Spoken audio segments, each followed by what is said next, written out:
আজ যুক্তরাষ্ট্র, ইসরায়েল ও ইরানের মধ্যে উত্তেজনা নতুন উচ্চতায় পৌঁছেছে। পরিস্থিতি পুরো মধ্যপ্রাচ্য জুড়ে নজরদারি বৃদ্ধি করেছে। কুয়েতে কয়েকটি মার্কিন যুদ্ধবিমান নিরাপদে নামতে বাধ্য হয়েছে। পরিস্থিতি নিয়ন্ত্রণে রাখার চেষ্টা চলছে। ইরান জানিয়েছে তারা যুক্তরাষ্ট্রের সঙ্গে কোনো আলোচনায় অংশ নেবে না। আন্তর্জাতিক সম্প্রদায় সতর্ক পর্যবেক্ষণ করছে। এই উত্তেজনা বিশ্ব রাজনীতিতে উদ্বেগ সৃষ্টি করেছে।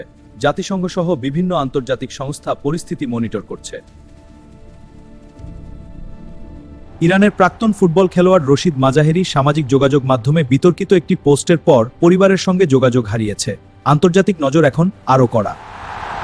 বাংলাদেশের পররাষ্ট্র মন্ত্রণালয় এবং রাশিয়ার প্রেসিডেন্ট পুতিন উভয়ই খামেনির হত্যাকে আন্তর্জাতিক আইনের লঙ্ঘন হিসেবে উল্লেখ করেছেন।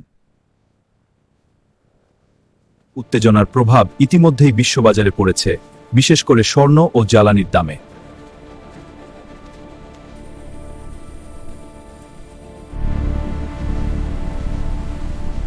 বিশ্বের বিভিন্ন দেশ সতর্ক অবস্থানে আছে। পরিস্থিতি পরবর্তী কয়েকদিনে আরও পরিবর্তিত হতে পারে। বিশ্ব দুনিয়া আপনাকে আন্তর্জাতিক ঘটনা প্রবাহের সঙ্গে আপডেট রাখছে। আমাদের সঙ্গে থাকুন।